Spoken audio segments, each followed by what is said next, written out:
तो बच्चों देखिए हमने जो सीरीज स्टार्ट करके बच्चों इसमें हम 80 क्वेश्चंस डिस्कस करते हैं ना, तो ये आपके सभी अपकमिंग गवर्नमेंट फार्मासिस्ट एग्जाम्स के लिए इंपॉर्टेंट है। चाहे वो एम्स में कॉमन रिक्रूटमेंट एग्जामिनेशन तुम्हारा होना है, रेलवे का एग्ज़ाम है तुम्हारा, एमपी में एमपीईएसबी का फार्मासिस्ट का एग्ज़ाम है, तमिलनाडु में एमआरबी फार्मासिस्ट है बच्चों। अभी देखो आपको जम्मू एंड कश्मीर में भी आपको जूनियर फार्मासिस्ट की वैकेंसी देखने को मिल गई है। छत्तीसगढ़ में सीजी व्यापम है, गुजरात में आपका गुजरात का जूनियर फार्मासिस्ट का एग्ज़ाम है ना। तो देखो सभी गवर्नमेंट फार्मासिस्ट एग्ज़ाम चाहे वो स्टेट का है सेंट्रल लेवल का, देखो बच्चों ये सीरीज़ बहुत बहुत बहुत ज़्यादा इंपॉर्टेंट रहने वाली है आप लोगों के लिए। ओके, तो इसके बहुत से पार्ट्स मैंने अपलोड कर दिए हैं, तो आप देख लेना, काफ़ी अच्छी आप लोगों की इसके थ्रू जो है रिवीजन होने वाली है ना। और बाकी जो है अभी फार्मा एमसीक्यू ऐप जो अवेलेबल है, जिसे आप प्ले स्टोर से डाउनलोड कर सकते हो। बाकी वीडियो के डिस्क्रिप्शन बॉक्स में ऐप की लिंक है, जहाँ पर आपको टेस्ट सीरीज मिल जाती हैं और डिफरेंट कोर्सेज भी हैं बच्चों, ऐप पे विजिट कीजिएगा। अभी देखिए हमारा क्वेश्चन क्या कैसे क्या इसमें इंक्लूड करे हैं हमने। देखो क्वेश्चन है, given figure shows the DRC. DRC का फुल फॉर्म अगर तुमसे पूछे डोज रिस्पॉन्स कर्व होता है बच्चों, है ना। कह रहे इसमें देखो आपको फिगर मतलब आपको दिख रहा होगा अच्छे से, देखो ये फिगर दिया हुआ है, ठीक है। तो कह रहे कि जो क्या बोला है, given figure shows the DRC of चार ड्रग एबीसीडी का तुम्हें डोज रेस्पॉन्स कर्व दिया है, कौन सी ड्रग मोस्ट पोटेंट है। देखो अब तुम्हें डोज रेस्पॉन्स कर्व दे रखा है, ये बताना कौन सी ड्रग ज़्यादा पोटेंट है, ए बी सी और डी, ठीक है। ठीक है, तो इसमें सबसे ज़्यादा पोटेंट बतानी है, ठीक है। तो देखो जितना जो होता है इधर की तरफ जाओगे उतनी ही आपकी पोटेंसी बच्चों कम होती है ना। तो पोजीशन ऑफ डीआरसी जो होता है डोज एक्सिस पे होता है, वो पोटेंसी को इंडिकेट करता है भाई कितना तुम्हें ड्रग चाहिए रेस्पॉन्स को प्रोड्यूस करने के लिए ना। तो जितना आप राइट की तरफ जाओगे, इधर जा रहे हो तो राइट की तरफ जा रहे हो, राइट की तरफ जाओगे तो मतलब कि ड्रग की पोटेंसी कम होती जाएगी। अब इस चारों में से तुम बता सकते हो कौन सी ज़्यादा पोटेंट है कौन सी कम पोटेंट है। एक बार तुम ऑप्शन देख लो, है ना। ऑप्शन तो मैंने तुम्हें दिखाई ही नहीं। देखो कह रहे drug A is most potent and most efficacious. कह रहे जो ड्रग ए है बच्चों, ए वाली जो ये वाली है, कह रहे ज़्यादा पोटेंट है और ज़्यादा एफिकेशियस है। फिर कह रहे ड्रग बी वाली जो बी वाली ये है, कह रहे मोस्ट पोटेंट और लीस्ट एफिकेशियस। सी वाली कह रहे हैं कि मोस्ट पोटेंट है मोस्ट एफिकेशियस है, या फिर डी वाली मोस्ट पोटेंट है। तो चारों में सबसे पोटेंट कौन सी है, तो क्या बताया जितना आप इधर की तरफ जाओगे उतनी ही पोटेंसी कम होगी। तो इसका मतलब क्या है, तुम्हारी डी वाली सबसे ज़्यादा पोटेंट है, जो तुम्हारी ये वाली फर्स्ट वाली मतलब डी जो है वो सबसे ज़्यादा पोटेंट है। तो ए तो मोस्ट पोटेंट नहीं होगी, ना ही बी होगी ना ही सी होगी, सबसे ज़्यादा पोटेंट मेरे बच्चों हमारी डी होगी।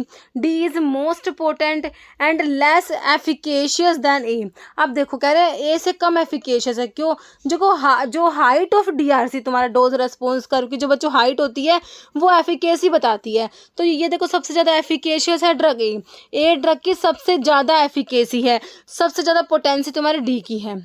डी सबसे ज़्यादा पोटेंट है लेकिन ए से कम एफिकेशियस है, बी से भी कम एफिकेशियस है, सी से भी कम एफिकेशियस, एफ सी के बराबर है। देखो है ना, हाइट सेम है तो सी का तो बराबर एफिकेशियस है, लेकिन ए और बी से एफिकेसी कम होगी किसकी, डी की। पोटेंसी सबसे ज़्यादा होगी मेरे हिसाब से, मैं आपको समझा पाई हूँ। और सी जो है सबसे कम पोटेंट होगी, क्योंकि सबसे इधर आ रही है, सबसे कम पोटेंट सी होगी, है ना। और एफिकेसी के मामले में भी कमी है, ए से तो कम एफिकेशियस है, बी से भी कम एफिकेशियस है, डी के बराबर एफिकेसी है, ठीक है। तो अब तुमसे कुछ भी पूछ ले किसी भी तरीके से, ए की पूछ ले बी की पूछ ले, तो मेरे हिसाब से आप आंसर दे सकते हो। बाकी मैंने डीआरसी का वीडियो भी बना रखा है, एक बार वो भी देख लेना, है ना। ऑप्शन डी क्लियर है क्या, ये देख लो इसमें क्या कहानी लिख रखी है, ये भी पढ़ लो। डीआरसी पोजीशन राइट वर्ड, है ना। तो तुम्हारा जो डीआरसी है बच्चों, ये राइट वर्ड जो होता है लो पोटेंसी को इंडिकेट करता है। पोजीशन ऑफ डीआरसी जो है डोज एक्सिस पे index of potency, amount of potency का मतलब है कितना ड्रग तुम्हें रिक्वायर्ड है to produce a certain response, है ना। कोई भी रेस्पॉन्स प्रोड्यूस करने कितनी ड्रग चाहिए, है ना, वो ड्रग की पोटेंसी होती है। तो जितना इधर जाएंगे उतनी तुम्हें ज़्यादा ड्रग चाहिए। तो जो यहाँ पर है ना, मतलब कितनी कम ड्रग में रिस्पॉन्स प्रोड्यूस हो रहा है, सबसे ज़्यादा पोटेंट होगी। जैसे मान ले 4 हैं तो सबसे ज़्यादा पोटेंट ये वाली होगी, सबसे कम पोटेंट ये वाली होगी। तो समझ आ गया। नेक्स्ट देखो, following is a partial fatty acid oxidation inhibitor, है ना। तो ये लिखा पी फॉक्स इनिबिटर कौन सा है, पार्शियल फैटी एसिड ऑक्सीडेशन को इनिबिट करा रहा है। एटोसिबन है, निकार्डिपिन है, ट्राइमेटाजिडिन है, विरापामिल तो कैल्शियम चैनल ब्लॉकर में चला गया, निकार्डिपिन निफेडिपिन ये सारे भी सीसीबी में चले गए, ट्राइमेटाजिडिन मेरे बच्चों पी फॉक्स इनहिबिटर में आता है। क्या? ट्राइमेटाजिडिन। ये तुमने ना एंटी एंजिनल जो एंजिना की ड्रग पढ़ी थी वहाँ पर तुमने ट्राइमेटाजिडिन पढ़ा होगा। तो ये ड्रग क्या करती है बच्चों? ट्राइमेटाजिडिन के बारे में बता रही हूँ। ये इनहिबिट कराती है कौन से एंजाइम को? देखो एंजाइम पढ़ लो, क्या पता पूछ ले। माइटोकॉन्ड्रियल लॉन्ग चेन 3 कीटो एसाइल को एंजाइम है थायोलेज, ये एंजाइम का नाम है। क्या है? लॉन्ग माइटोकॉन्ड्रियल लॉन्ग चेन 3 कीटो एसाइल को एंजाइम है थायोलेज एंजाइम जो होता है फैटी एसिड ऑक्सीडेशन में इसको इनहिबिट करा देती है, जिससे क्या हो जाएगा? रिड्यूस हो जाएगा फैटी एसिड का ऑक्सीडेशन एंड प्रमोट हो जाएगा ग्लूकोज का ऑक्सीडेशन इन मायोकार्डियम, है ना। इस्चेमिक जो मायोकार्डियम है shifts to utilising fatty acid को एज सबस्ट्रेट यूज करेगा, thereby increase requirement of oxygen for the same amount of ATP generated. Since oxidation fatty acid का require more oxygen, shift back of substrate to glucose will reduce oxygen की demand कम हो जाएगी बच्चों, है ना। ट्राइमेटाजिडिन has been label, तो इसको क्या बोलते हैं? P fox inhibitor. Partial fat जो है फैटी एसिड ऑक्सीडेशन कोई इसको है पाथवे को ये इनहिबिट करा रही है। ओके, एटोसिबन के बारे में जो तुम्हें ऑप्शन में दिया था उसके बारे में लिखा हुआ है कि क्या है? Synthetic peptide that act as ये कॉम्पिटिटिव एंटागनिस्ट होता है किसका? वैसोप्रेसिन का और ऑक्सीटोसिन के रिसेप्टर पे एंटागनिस्ट है बच्चों ये। बाय ब्लॉकिंग दिस रिसेप्टर एटोसिबन जो है रिड्यूस कराएगा यूटेराइन कॉन्ट्रैक्शन को, क्योंकि ऑक्सीटोसिन क्या करा रहा है बच्चों तुम्हारा? ऑक्सीटोसिन यूटेराइन कॉन्ट्रैक्शन कराता है, तो उसको क्या करा देगा? रिड्यूस करा देगा और use to delay pre term labour को डिले करने में यूज करो। कह रहे हैं नेक्स्ट में following is the WHO collaborating centre है for pharmacovigilance in public health programme and regulatory service, है ना। WHO collaborating centre for pharmacovigilance in public health programme and regulatory service. Uppsala monitoring centre जो Sweden में है। Indian pharmacopoeia IPC Indian pharmacopoeia commission Ghaziabad. Netherland pharmacovigilance centre Lareb. फिर Norway institute of public health. तो आपका IPC Indian pharmacopoeia commission correct बच्चों answer चला जाएगा। WHO collaborating centre for pharmacovigilance in public health programme and regulatory service, तो ये आपका IPC हो जाएगा। कह रहा है जो तुम हमारा IPC है in Ghaziabad India is the WHO collaborating centre for pharmacovigilance in public health programme and regulatory service. It is also the national coordination centre होता है for the pharmacovigilance programme of India. Okay, कह रहे purpose क्या बोल रहे? Proposed mechanism of action of artemisinin in the treatment of malaria. Artemisinin बच्चों हमारा malaria में यूज करा जाता है, आर्टिमिसिया एनुआ से ऑब्टेन होता है ना। तो इसका मैकेनिज्म क्या कह रहे? ब्लॉक कराएगा प्लाज्मोडियम फैल्सिपारम का ATPase, डिसरप्ट कराएगा आयन का हेमोस्टेसिस। फिर कह रहे हैं inhibition of haem polymerase enzyme causing accumulation of toxic haem, inhibition of DHFR interfering with folate synthesis या generation of reactive oxygen species by cleavage of endoperoxide. अब तुम्हें पता है आर्टिमिसनिन में ना एंडोपरऑक्साइड लिंकेज होता है, तो कह रहे हैं उसको तोड़ के एंडोपरऑक्साइड ब्रिज को ब्रेक करा के ये रिएक्टिव ऑक्सीजन बच्चों ऑक्सीजन स्पीसीज जनरेट करेगा, लीडिंग टू पैरासाइट की डेथ इससे हो जाएगी बच्चों, है ना। तो हमारा आंसर क्या चला गया? ऑप्शन डी ही हो जाएगा। हमें पता है इसमें एंडोपरऑक्साइड प्रेजेंट होता है ना, तो ऑप्शन डी हम करेक्ट कर देंगे। नेक्स्ट है एट्रोपोआइसोमेरिज्म। क्या ये?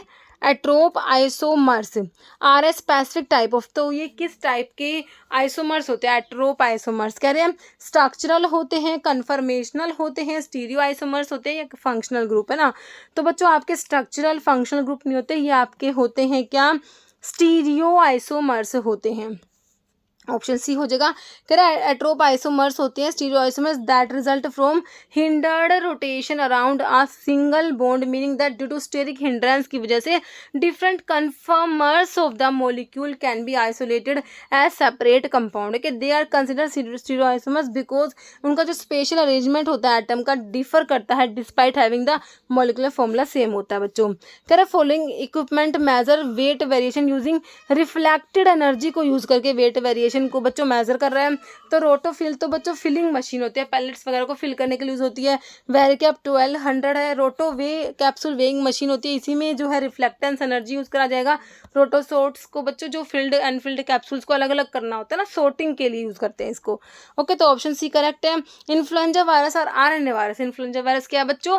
RNA वायरस है, ध्यान रखना है। बिलोंग टू विच फैमिली से बिलोंग करेगा? तो 4 ऑप्शन तुम्हें दे रखे हैं, तो ऑर्थो ये याद करना तुम, ऑर्थो मिक्सो ऑर्थोमिक्सोविरिडी फैमिली से बिलोंग करेगा हमारा इन्फ्लुएंजा वायरस, जो कि आरएनए वायरस होता है। किससे बिलोंग करेगा? ऑर्थोमिक्सोविरिडी। क्या टू ड्रग प्रोड्यूस करती है, सेम क्लिनिकल इफेक्ट प्रोड्यूस कर रही है एंड सेफ्टी प्रोफाइल सेम है इनकी। When administer to patient are consider, तो दो ड्रग है, उनकी क्लिनिकल इफेक्ट और सेफ्टी प्रोफाइल सेम है, तो वो क्या है? कह रहे मिनिमम इफेक्टिव कंसंट्रेशन, तो ये तो नहीं होगा, है ना। दो ड्रग प्रोड्यूस कर रही है सेम इफेक्ट, तो उन्हें आप मिनिमम इफेक्टिव कंसंट्रेशन थोड़ा ना कहोगे। Therapeutic equivalent, minimum toxic concentration भी नहीं कहोगे, थेरेपेटिक विंडो भी नहीं कहोगे, तो हमारा तो ऑप्शन बी हो गया। इनको थेरेप्यूटिक इक्विवेलेंट कहेंगे बच्चों, है ना। Same clinical effect and safety profile जो प्रोड्यूस कर रही है दो ड्रग, तो हम कहेंगे थेरेप्यूटिकली इक्विवेलेंट है ये, है ना। और मिनिमम इफेक्टिव कंसंट्रेशन क्या है, मिनिमम टॉक्सिक कंसंट्रेशन क्या है, थेरेपेटिक विंडो क्या है, एक बार ये देख लो। देखो मिनिमम इफेक्टिव कंसंट्रेशन का मतलब होता है बच्चों minimum concentration of drug in plasma, है ना। ड्रग की वो मिनिमम कंसंट्रेशन जो रिक्वायर है to produce a therapeutic effect produce करने के लिए कितनी कम से कम जो है कंसंट्रेशन रिक्वायर है ना। मिनिमम कंसंट्रेशन जहाँ पर थेरेपेटिक इफेक्ट प्रोड्यूस हो रहा है। मिनिमम इफेक्टिव कंसंट्रेशन क्या? Minimum concentration of drug in plasma require to produce therapeutic effect. और मैक्सिमम सेफ कंसंट्रेशन, बच्चों मैक्सिमम सेफ कह दो या फिर मिनिमम टॉक्सिक कह दो, एक ही बात है। मैक्सिमम तो सेफ है भाई, मैक्सिमम कंसंट्रेशन जो सेफ है उसके बाद टॉक्सिक इफेक्ट प्रोड्यूस हो जाएंगे, तो उसको तुम मिनिमम टॉक्सिक भी कह सकते हो कि भाई वो मिनिमम, बस ये इतनी मिनिमम है, इसके बाद टॉक्सिक इफेक्ट प्रोड्यूस हो रहे हैं, ठीक है। कह रहे concentration of drug in plasma above which adverse unwanted effect precipitate हो जाते हैं। कंसंट्रेशन ऑफ ड्रग अबव जो है मैक्सिमम सेफ कंसंट्रेशन के ऊपर बच्चों टॉक्सिक लेवल आ जाता है, ओके। थेरेपेटिक रेंज होता है बच्चों, क्या होता है? Drug concentration between minimum effective concentration और मैक्सिमम सेफ कंसंट्रेशन, इसको आप थेरेपेटिक रेंज बोलते हो, इसे थेरेपेटिक विंडो भी कहते हो। और थेरेपेटिक इंडेक्स अलग होता है, वो रेशियो होता है maximum safe concentration to minimum effective concentration. जैसे कि आपका रेशियो होता है dose required to produce toxic और लीथल इफेक्ट और dose required to produce therapeutic effect LD50/AD50 जो आप लोगों ने पढ़ा हुआ है ना। नहीं which among the following is not the process of drug degradation. देखो ड्रग के डिग्रेडेशन के प्रोसेस बच्चों हाइड्रोलिसिस हो जाएगा, डिकार्बोक्सिलेशन हो जाएगा, फोटोलिसिस हो जाएगा, लेकिन हीमोलिसिस आपके आरबीसीज का डिस्ट्रक्शन होता है हीमोलिसिस में, है ना। तो ये हमारा ड्रग डिग्रेडेशन की प्रोसेस में नहीं आएगा, तो ऑप्शन डी को छोड़ के बाकी तीनों हैं। देखो डिग्रेडेशन में आपका हाइड्रोलिसिस होगा, ऑक्सीडेशन, फोटोलिसिस एंड डिकार्बोक्सिलेशन।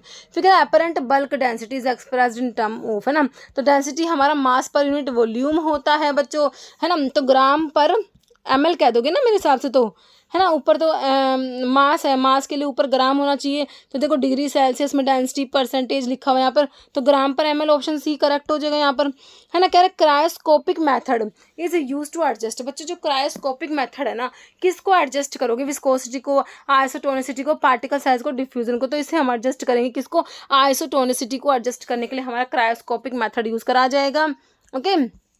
जैसे positive adsorption leads to decreasing, जो पॉजिटिव एड्जॉर्प्शन होता है तो उससे क्या कम होगा? पार्टिकल साइज कम होगा, सरफेस टेंशन कम होगा, वेलोसिटी या ग्लोब्यूल साइज। तो जो पॉजिटिव एड्जॉर्प्शन है उससे कम होगा आपका सरफेस टेंशन, और नेगेटिव एड्जॉर्प्शन में ऑपोजिट हो जाएगा, ज़्यादा हो जाएगा, है ना, सरफेस टेंशन। कह रहे for import licence which of the following statement incorrect है। बच्चों इम्पोर्ट लाइसेंस के बारे में तुम्हें 4 बातें दे रखी है, कौन सी बात गलत है? कह रहे import licence in form number 10A to import drug in is specified in schedule X. देखो एक तो आपके एक्स के लिए होता है, एक अदर देन एक्स, एक्स के अलावा, है ना, अदर देन एक्स के लिए इम्पोर्ट लाइसेंस की बात करते हैं। तो देखो एक्स के लिए import licence in form 10A to import drug is specified in schedule X. X की ड्रग के लिए देखो एक तो आप अप्लाई करोगे, एक आपको लाइसेंस इशू होगा, है ना। तो यहाँ पर 10A में हमारा ये लाइसेंस इशू हो गया, import licence to import drug excluding those specified in schedule X, है ना। एक्स के अलावा के लिए हमारा जो है इसमें लाइसेंस जो है 10, ये भी सही लिखा हुआ है। फिर कह रहा है एप्लीकेशन अप्लाई करोगे, import licence shall be made in form number 8 for drug excluding those specified in schedule X. X के अलावा के लिए हम लोग क्या करेंगे बच्चों? 8 में अप्लाई करेंगे, 10 में लाइसेंस मिल जाएगा। तो यहाँ पर एक्स के लिए क्या, एक्स वाली के लिए क्या करोगे? 8A में अप्लाई करोगे, 10A में लाइसेंस मिल जाएगा, ओके। तो फॉर्म नंबर का वीडियो देख लेना आप। कह रहे एप्लीकेशन लास्ट में लिखा है अप्लाई करने के लिए import licence shall be made in 9A। तो बच्चों 9 तो इंपोर्ट में होता ही नहीं है। इंपोर्ट के लिए 8 और 10 याद रखते हो, 8 और 10, 9 तो रखना ही नहीं है। 9 वाला तो ऑप्शन ही काट दो तुम देखते ही 9 को एलिमिनेट कर सकते हो। तो नॉट करेक्ट इनकरेक्ट पूछा था तो ऑप्शन डी आपने, और ऑप्शन ना भी देख के आप ऑप्शन डी को सही कर सकते क्योंकि इंपोर्ट के लिए 9 वाला नहीं होता है ना। तो यहाँ पर तुम्हारा 8A होना था। ओके तो ऑप्शन जो है तुम्हारा इनकरेक्ट में ऑप्शन डी चला गया। देखो एप्लीकेशन के लिए licence to import schedule X drug, देखो अगर शेड्यूल एक्स की ड्रग की बात करते हैं इसमें इंपोर्ट में एक तो एक्स होता है, एक एक्स के अलावा अदर देन एक्स होता है। देखो एप्लीकेशन एक्सक्लूड एक्सेप्ट एक्स, एक तो ऐसा होता है एक एक्सेप्ट होता है एक्स के अलावा। तो एक्स में जो है अप्लाई करेंगे 8A में और लाइसेंस मिलेगा तुम्हें 10A में, है ना। और एक्स के अलावा जो है उसमें अप्लाई करोगे 8 में और लाइसेंस मिलेगा 10 में। याद रखना, बस तुम्हें ये बात याद रखना है इंपोर्ट लाइसेंस के लिए। ओके चलो भाई समझ आ चुका है ना। नेक्स्ट है for import of drug specified in schedule X, X की बात हो रही है बच्चों, है ना। In which form will licence require, कह रहे इम्पोर्ट करना है एक्स की ड्रग को, इन विच फॉर्म तो हमें किस में रिक्वायरमेंट है, मतलब कि 10A तो 10B तो होगा ही नहीं, है ना। तो एक्स के लिए हमने 8A और 10A देखा था, तो यहाँ पर तुम्हें सिर्फ 10A ही दिया हुआ है, तो जो कि ऑप्शन आपका बी करेक्ट हो गया। Term of every patent granted under Indian patent act, तो जो पेटेंट एक्ट है हमारा वो 1970 का है, याद रखना। तो टर्म है पेटेंट का वो 20 ईयर्स होता है, 20 साल होता है। कह रहे progressive loss of bone that occur in osteoporosis में किसका एग्जांपल है, हाइपरट्रोफी या हाइपरप्लाजिया मेटाप्लाजिया एट्रोफी। तो बच्चों एट्रोफी का एग्जांपल होता है ओस्टियोपोरोसिस में, प्रोग्रेसिव लॉस हो रहा है बोन का, तो एट्रोफी हो जाएगा। एट्रोफी कह रहा है जनरल टर्म होती है reduction in size and function of a body part. Hypertrophy का मतलब होता है कि increase in size of cells not a decrease in their number, है ना। सेल का साइज बढ़ेगा हाइपरट्रोफी में। हाइपरप्लाजिया में क्या होता है बच्चों, नंबर बढ़ता है सेल का। और मेटाप्लाजिया में मतलब change the type of cell. Okay outer covering testis का कौन सा होता है, tunica media, tunica vaginalis, vasculosa, albuginea. तो जो आउटर कवरिंग होता है बच्चों टेस्टिस का वो आपका ट्यूनिका वेजाइनालिस होता है। कह रहे if DRC of 2 drug is compared and first drug is left to second in DRC then which of the following is true for first drug. देखो अभी हमने DRC के बारे में बात करा था कि मान लो भाई तुम्हारे जैसे कि यहाँ पर 1 ड्रग 2 ड्रग, इसमें 2 की बात कर रखी है ना।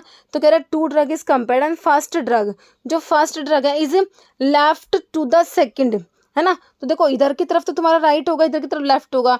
तो फर्स्ट ड्रग बच्चों क्या है, फर्स्ट ड्रग इज लेफ्ट, मतलब ये फर्स्ट है और ये सेकंड है।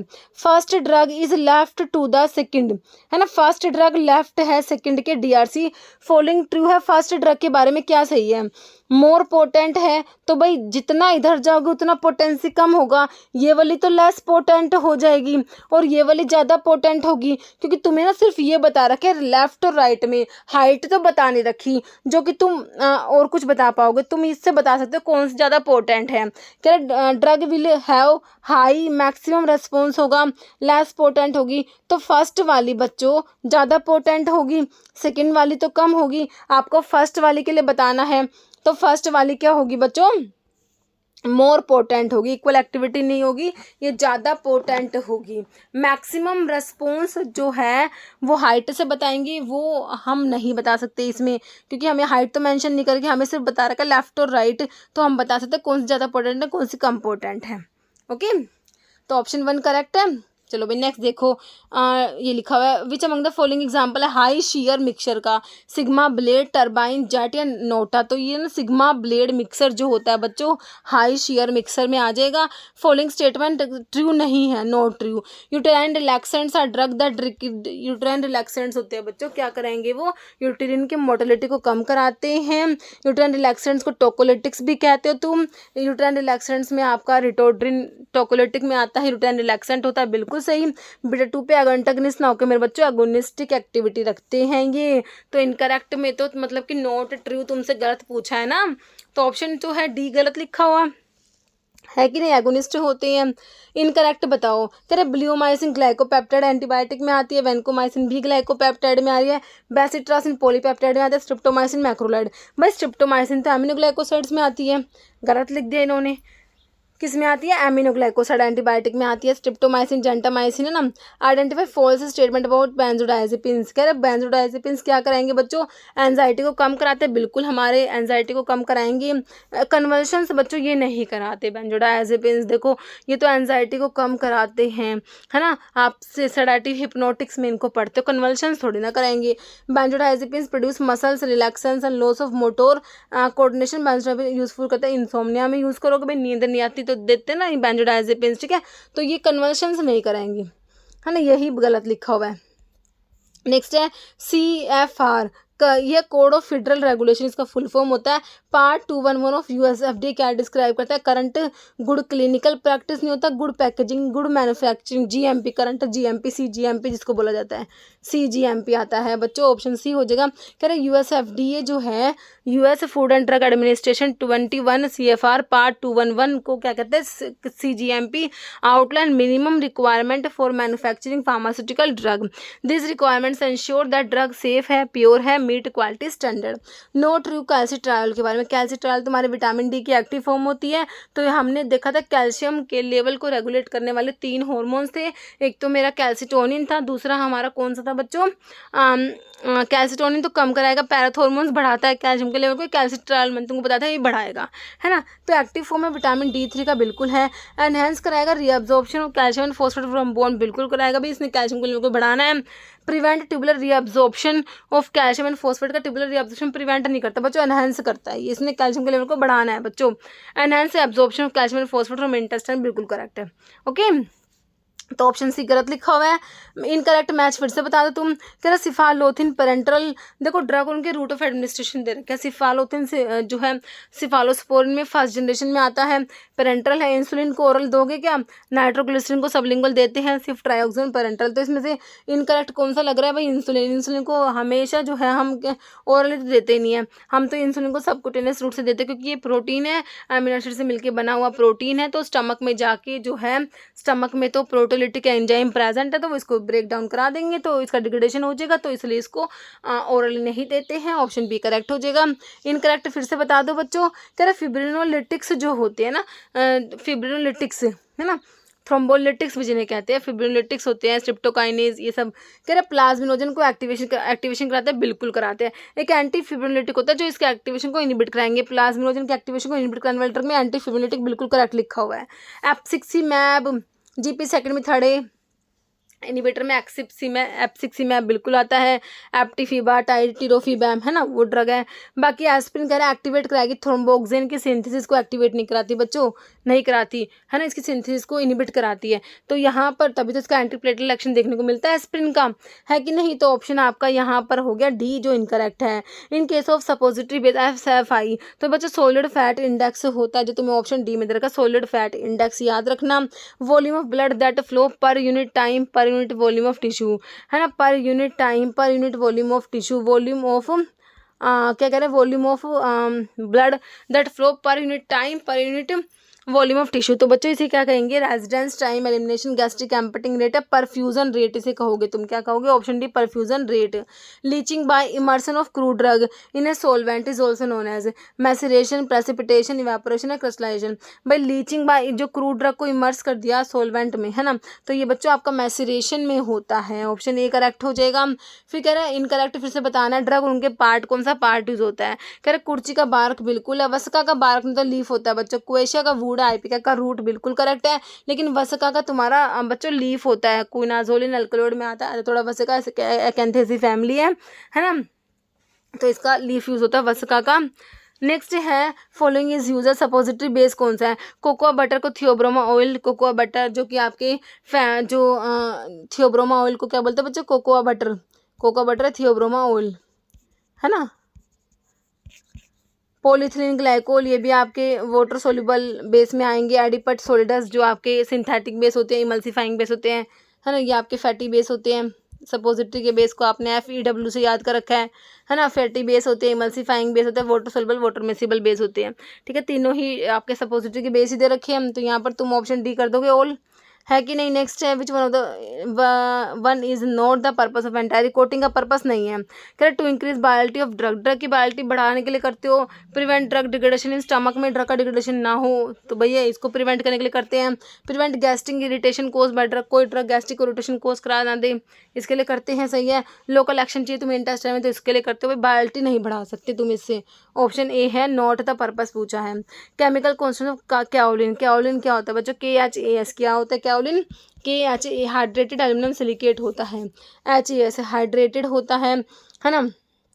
मैग्नीशियम फेरस नहीं, एल्यूमिनियम होता है और कैल्शियम नहीं होता है। इसमें option A hydrated aluminium silicate. Irregular sailed stomata present किस में होता है बच्चों, इरेगुलर सेल्ड स्टोमेटा की बात हो रही है ना। देखो आपका जो है बुच्चू दे रखा है जिसमें स्पीयरमिंट, सैना में तो पैरासिटिक होते हैं, पैरा रूबी पैरेलल, रूबिएसिस और पैरेलल सेल्ड स्टोमेटा है ना, सैना और कोका में है ना। उसके बाद आपके होते हैं जो इसमें बेलाडोना धतूरा एंड स्ट्रामोनियम, BDS, बेलाडोना धतूरा और स्ट्रामोनियम, इनमें होते हैं बच्चों एन आइसोसिटिक है ना, क्रूर एनी अनइक्वल, ये होते हैं cruciferous anisocytic unequal celled stomata. Okay. फिर आपके होते हैं जो ये है वसका में जो है डायासिटिक, दो कार क्रोस, diacytic caryophyllaceous cross celled stomata किस में होते हैं बच्चों, ये वसका पिपरमिंट और स्पेरमिंट में होते हैं। बच्चा क्या बुच्चू, जो आपका कोल्ड BF से तुमने याद करिए एनोमोसिटिक स्टोमेटा जो होते हैं ना बच्चों, वही इरेगुलर सेल्ड स्टोमेटा है, वो आपके COLD FB से तुमने याद रख रखे कोल्ड जो है जो क्लोव, ओपियम, लोबेलिया डिजिटालिस, फैनल और बुच्चू में प्रेजेंट होते हैं। तो ये आपके इरेगुलर सेल्ड स्टोमेटा हो गए, एनोमोसिटिक स्टोमेटा भी इनको बोलते हो। तो ऑप्शन ए करेक्ट हो गया। How many optical isomers possible electric acid का ये हमने क्वेश्चन करा था भाई। इसमें जो आपके दो होते हैं जो stereo isomers optical isomers possible होते हैं इलेक्ट्रिक एसिड के, कितने हैं ऑप्टिकल आइसोमर्स, दो होते हैं बच्चों। इसमें कारल कार्बन एक है तो इसलिए दो आइसोमर इसके ऑप्टिकल आइसोमर बनेंगे। Blood protein to which vitamin B12 bind होता है, कौन सी प्रोटीन से, अल्फा 1 एसिड ग्लाइकोप्रोटीन से, अल्फा 2 ग्लोबुलिन से, अल्फा 2 एसिड ग्लाइकोप्रोटीन अल्फा 1 से। तो हमारी अल्फा 1 जो ग्लोबुलिन है उससे बाइंड होगा तुम्हारा विटामिन B12 है ना, साइनोकोबालामिन जिसे बोलते हो। ओके। तो ऑप्शन डी करेक्ट हो जाएगा। और तुम्हारा जो अड़ाया क्या फैट सोल्युबल विटामिन होता है वो अल्फा 2 से बाइंड होते हैं, अल्फा 2 ग्लोबुलिन से। कह रहे following anti anginal agent calcium channel blocker है, तो नाइट्रोग्लिसरीन जो होता है बच्चों ये नहीं होता, डाइप्रिडामोल, निफेडिपिन, मिनॉक्सिडिल। तो हमारा निफेडिपिन जो होता है dihydropyridine, DHP1 4 dihydropyridine ring containing calcium channel blocker में आता है निफेडिपिन, तो बिल्कुल करेक्ट हो गया ऑप्शन सी। फिर कह रहे हैं currently used second generation sulfonyl urea include the following except है ना।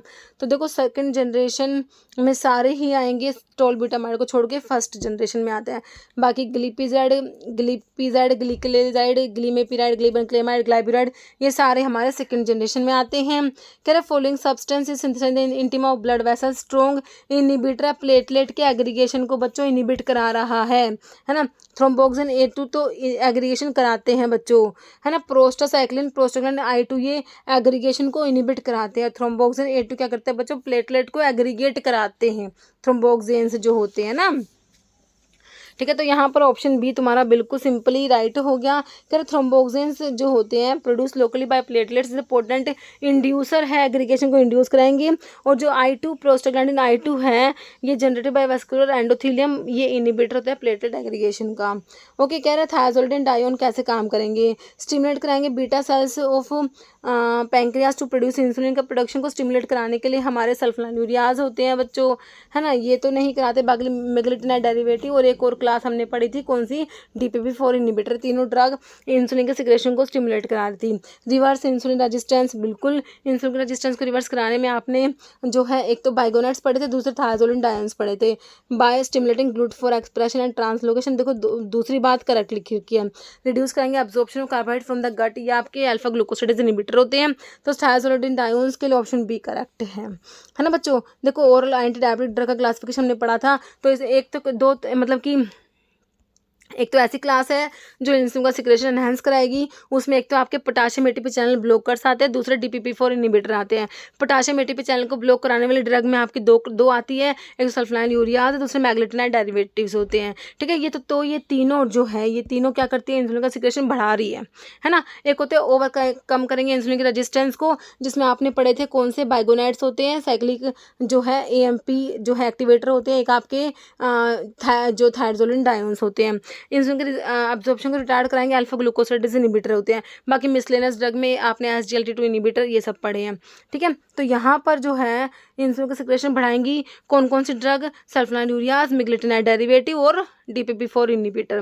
रेजिस्टेंस को जो है ओवरकम कराएंगी कौन कौन से, बाइगोनाइड्स और थायरोजोलिन डायोन। कार्बोहाइड्रेट का एब्जॉर्प्शन कम कराएंगे अल्फा ग्लूकोसाइडेज इनहिबिटर। ओके, ध्यान रखना है, सारी बातें आप लोगों ने याद रखनी है। DPP-4 इनहिबिटर में ग्लिप्टिन वाली ड्रग आती है ना। इंसुलिन की रेजिस्टेंस को देखो, एक तो AMPK है ना। अच्छा, AMPK मैंने आपको कुछ गलत बोल दिया क्या? बाइगोनाइड्स बच्चों AMPK के एक्टिवेटर होते हैं, है ना, AMPK होता है ये।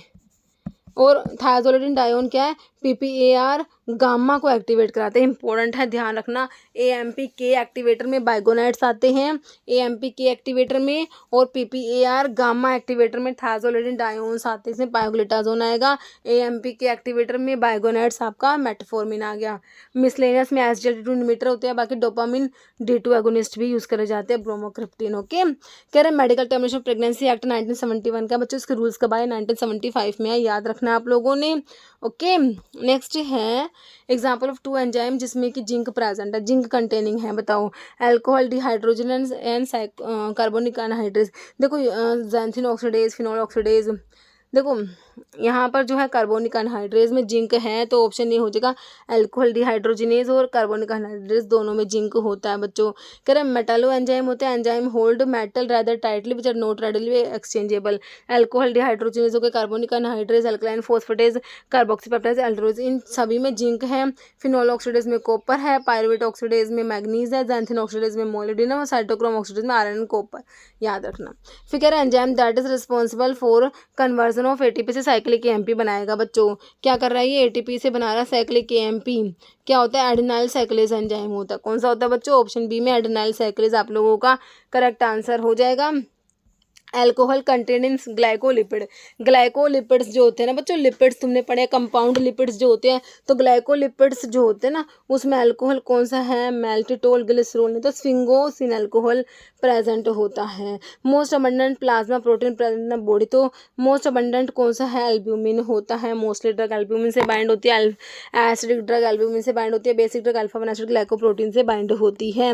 Temperature regulating thermo regulatory centre जो होता है ब्रेन का, ये सेरिबेलम जो कि पोस्चर एंड बैलेंस के लिए रिस्पॉन्सिबल है। मेडुला ओब्लोंगेटा में सारे वाइटल सेंटर है, कार्डियोवास्कुलर, रेस्पिरेटरी, वैसोमोटर सेंटर है ना। टेम्परेचर रेगुलेट करने वाला सेंटर तुम्हारा हाइपोथैलेमस में, थ्रस्ट तुम्हें प्यास लगती है, थर्स्ट सेंटर भी हाइपोथैलेमस में है। यहाँ पर टेम्परेचर रेगुलेटर सेंटर भी हाइपोथैलेमस में है। बाकी सेरिब्रम जो है हाई ऑर्डर थिंकिंग के लिए रिस्पॉन्सिबल होता है। ऑप्शन सी करेक्ट हो गया, हाइपोथैलेमस। इंपीरियल सिस्टम में हाफ स्क्रैपल ने मेरे बच्चों, एक स्क्रैपल जो होता है ना, एक स्क्रैपल में 20 ग्रेन होते हैं, तो हाफ स्क्रैपल में कितने होंगे, 10 ग्रेन, बिल्कुल करेक्ट हो जाएंगे। हमारा ऑप्शन बी हो जाएगा। Aromatic uses कार्बोनेटिव for infant in grid water, तो ये हमारा क्या होता है, डिल वाटर होता है मेरे बच्चों। कौन सा होता है, डिल वाटर होता है, ध्यान रखना है। कह रहे हैं communicable disease caused by RNA paramyxo virus, तो ये RNA पैरामिक्सो वायरस है, कौन सी कम्युनिकेबल डिजीज कोज कराएगा, तो ये मीजल्स कराता है बच्चों। कौन सा कराता है, मीजल्स। कौन सा कम्युनिकेबल डिजीज है जो RNA पैरामिक्सो वायरस कराएगा, मीजल्स कराता है। डिप्थीरिया तो मेरे बच्चों बैक्टीरियल डिजीज है, वायरल डिजीज है ही नहीं, कॉर्निबैक्टीरियम डिप्थीरी कराएगा। चिकन पॉक्स वायरसिला जोस्टर वायरस हो जाएगा। ट्यूबरक्लोसिस माइकोबैक्टीरियम ट्यूबरक्लोसिस कराएगा, है ना। फिर कह रहे हैं क्या, strength of 1 in 400 is equivalent to, इसको निकालने के लिए आप क्या करते हो, ऐसे निकालते हो इसको, स्ट्रेंथ आपने परसेंटेज में 100 से मल्टीप्लाई कर दोगे तो इसका आ जाएगा 0.25%, जो कि तुम्हें ऑप्शन सी में दे रखा है ना। फिर कह रहे हैं कि following is example of ointment made by chemical method, chemical reaction method से बनाते हैं किसको भाई, आयोडीन ऑइंटमेंट को बनाते तुम याद रखना है तुम लोगों ने। ऑप्शन ए आयोडीन ऑइंटमेंट को केमिकल रिएक्शन मेथड से बनाया जाएगा। अमोनेटेड मरकरी दे रखा है, कैलामिन सैलिसिलिक एसिड। तो हमारा आंसर तो ऑप्शन ए हो गया आयोडीन ऑइंटमेंट। कह रहा synthetic fat base consisting of mixture of tri di and monoglyceride of saturated fatty acid को क्या कहोगे? विटेप्सोल कहोगे, मासा एस्टेरिनम, वेकोबियम, एसिपोल। तो बच्चों ये आपका होता है मासा एस्टेरिनम होता है। ऑप्शन आपका बी करेक्ट हो जाएगा। सपोजिटरी के जो बेस पढ़े थे तुमने FeW है ना, तो इमल्सिफाइंग बेस जो होती है ना, वो जो सिंथेटिक होते हैं उसी में आपका ये आता है मासा एस्टेरिनम। तो ये होता है सिंथेटिक है fat base consisting of mixture of tri di and monoglycerides of saturated fatty acids. क्या होता है ये? Massa esterinum. In India national malaria eradication programme launch हुआ 1958 में। नेशनल मलेरिया कंट्रोल प्रोग्राम 1953 में हुआ था। ओके, फिर कह रहे हैं following liquid preparation is applied external to skin, not in the cavities में अप्लाई नहीं कर रहे, सिर्फ एक्सटर्नली स्किन पे अप्लाई करेंगे। एनिमा, ईयर ड्रॉप, डाउचेस या कोलोडियोन्स होते हैं जो बच्चों कैविटीज में अप्लाई नहीं करते, स्किन पे अप्लाई करते हैं, कोलोडियोन्स जो होते हैं। सरफेस एक्टिव एजेंट क्वार्टनी अमोनियम कंपाउंड जो होते हैं बच्चों वो हमारे कटायनिक होते हैं। क्या होते हैं? क्वार्टनी अमोनियम कंपाउंड हमारे क्या होते हैं? कटायनिक एजेंट्स होते हैं, क्वार्टनी ammonium compound. Main number of physician required in PTC, भाई तुम्हारी फार्मेसी थेरेपेटिक कमेटी PTC होती है, इसमें फिजिशियंस तो कितने होते हैं? 3 होते हैं। एक फार्मासिस्ट होता है, एक नर्स होता है, नर्स होती है ना। फिजिशियन तुम 3 याद रखना, एक फार्मासिस्ट, एक नर्स और एक एडमिनिस्ट्रेटर। ओके, डिवाइस होने prescription. Hora somni at bed time याद रखना भाई, ओरा सोमनी होता है एट बेड टाइम, बहुत इंपॉर्टेंट लैटिन टर्म है हमारी। Term associated with rapid onset and progress of disease है ना, रैपिड ऑनसेट है डिजीज का और उसे क्या कहेंगे? Local systemic chronic acute. तो एकदम से रैपिड ऑनसेट हुआ है ना तो बच्चों तो उसे आप तुम एक्यूट कहोगे है ना। Option D following disease cause by triple pallidum, तुम्हारा सिफिलिस कोज करा देता है ना, तो ऑप्शन डी हो जाएगा जो कि स्पायरल बैक्टीरिया स्पायरोचीट में आता है। ट्रिपल पैलिडियम सिफिलिस का कोस्टिव ऑर्गेनिज्म जो हमारा होता है। ओके, सिफिलिस स्टडीज में आती है। Following is not pharmacological effect morphine का, पीपल को कॉन्स्टिक्ट कराता है, बिल्कुल कराएगा बच्चों। CNS को डिप्रेस कराएगा, रेस्पिरेटरी डिप्रेशन भी कराता है लेकिन डायरिया ना करा के कॉन्स्टिपेशन कराता है हमारा मोरफिन, याद रखेंगे हम।